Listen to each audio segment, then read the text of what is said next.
What's up, League of Wildness? Wildman Dan here, and welcome back to another episode of the Live Wild or Die podcast. So I just spent 3 nights at a remote, off-grid, backcountry cabin, and I really want to just share these thoughts and reflections. I wrote a newsletter about this last week, but it's still fresh on my mind. I think there's a lot I learned, a lot I want to share with you about how just being disconnected is so valuable. And for me, what it did was it really helped me escape this dopamine loop. So when I'm at home and I'm working, I'm constantly on my phone. I'm posting on social media every single day. So I'm constantly checking the likes, the comments, the updates, all those things. And for 72 hours, and actually it was even longer than that. It was probably like 85 hours. I was completely off grid, no Wi-Fi, no cell service, nothing. And within a few hours, and actually even before we started, when we were driving out there, there was just this ubiquitous kind of global calmness. Simply not having access just calmed me down a lot.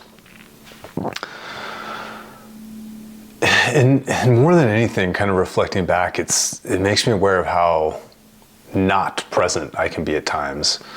I wrote this in the newsletter, but what stands out to me, and actually I'm really, I'm kind of concerned about in a way, is like when I'm at home with my kids at bedtime, if we're playing a game or something, I'm physically present, but my mind will just be in essentially an alternate dimension, just ruminating on something. And it's gotten better and worse at times, but I do notice that it's probably more common than not. But at the cabin, it was essentially the exact opposite. Actually, I have notes here. Let me refer back to this real quick. So this alternate dimension, this rumination, it's the business problem of the day. So the BPOTD,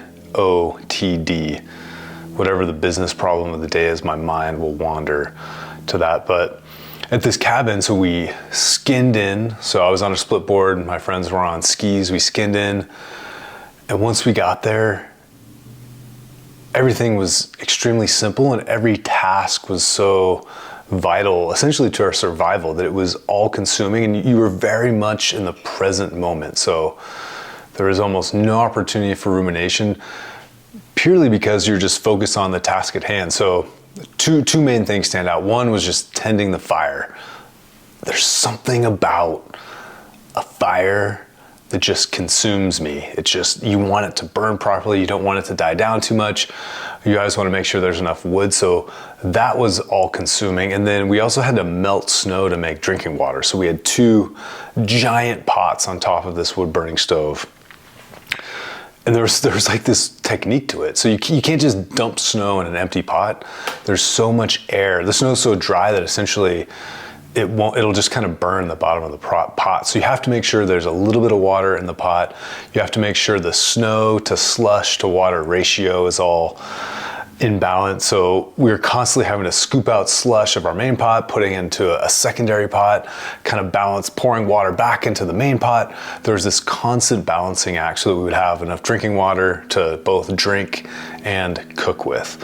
So just doing those 2 things, tending the fire, maintaining our water, that was all consuming, but it really just focused you into the present moment. And I think a big challenge, at least in the information age with a lot of white collar jobs, the results of the work you do today, you might not see for weeks, months, even years, because there's not that same physical immediate result.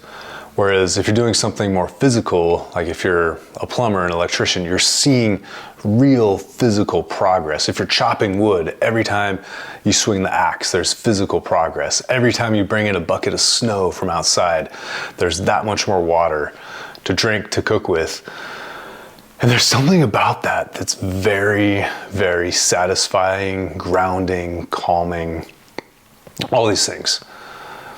What's going through my head right now is there's this psychological experiment. It's called the marshmallow test. Basically, you put a marshmallow in front of a kid and you say, hey, you can have this marshmallow now, but if you wait 5 minutes or 10 minutes or whatever the time is, you can have another one. So it's essentially a test for delayed gratification. And that does have some correlations. At least this test suggested that your ability to delay gratification does have some benefits in the sense of maybe you're more likely to be a higher earner, things like that. I'm not sure how those two things rectify, but I do see maybe some discongruity there that might be worth exploring farther. The other thing that really stood out to me was I was with one of my really good friends, one of my best friends from college.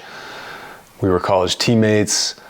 We don't get to see each other that often. We've probably seen each other like twice in the last 5 years, maybe. But he's one of those friends that you can pick up right where you left off with. And what really stood out to me was how much personal development and how much kind of internal work he's done over the last decade, essentially, to really understand himself, his beliefs, and how they relate to the world and how that positions him in the world. And it was really, really inspiring to be around someone they've essentially put so much work into their thoughts that they're not just throwing out opinions, but they're these really rational, logical thought processes that make you just kind of step back, and it really makes me want to understand myself better and do that personal development work that I definitely consume that content. But the difference was my friend, he's written 500 pages of a book that he has not yet released that are essentially a collection of notes, thoughts, based on different podcasts he's listened to, different books he's read. So he's got essentially a decade of notes, thoughts, experiences that he's expanded upon into, I think he said he's written like 500 pages in a book, but it's so obvious when we're talking just how well he's thought through these things for the last decade. And I think it also highlights the importance of when you write, it forces you to think. And what I notice in myself is when I write a Friday newsletter, basically every Friday, as I'm writing, I'll have a thought in my head that I want to communicate. As I start to write it down, it's a pretty binary process in the sense of, is what I'm writing true? Is it what I intended to communicate? And if not, how do I need to change that?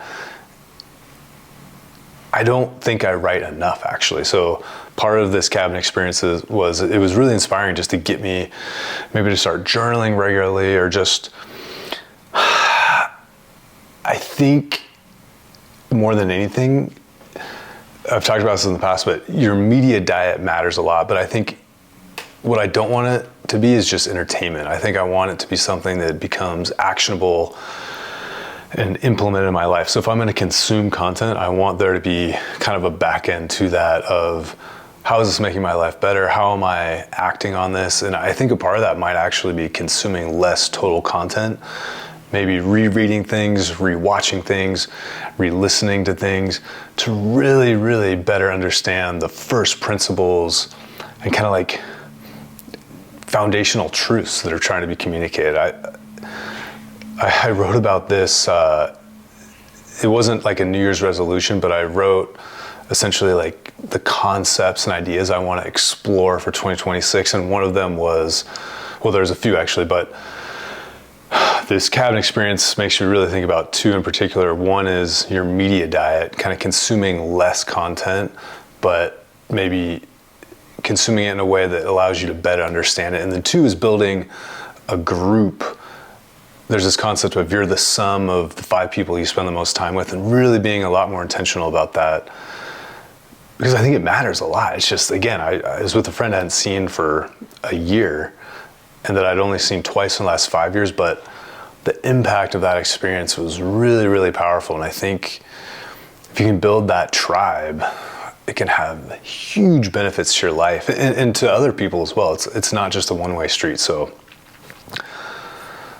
that's what I learned from the wild. I think the last thing for me was I tend to kind of like want to solve problems intellectually in my head without actually acting on them. So I'll go through this process of like thinking through some complex problem, I'll solve it in my head, but then that process is essentially replacing the actual action. So I'm trying to do less of that front-loading rumination and just acting more, or being less hesitant to act and learning and adjusting, not on the fly, but based on real data from the world, not just what I'm imagining in my mind. So hopefully this is useful, and hopefully inspires you to maybe take some time to really explore your thoughts, where they're coming from, what are they based on, what information are you consuming, and maybe you need to examine your media diet, maybe you need to examine who you're spending time with, and hopefully it'll make your life better and those around yours better as well. All right, this is another episode of the Live Wild or Die podcast. Be sure to like and subscribe. Please leave a comment if there's a particular topic you'd like us to explore as well. Much love, and I'll see you out there.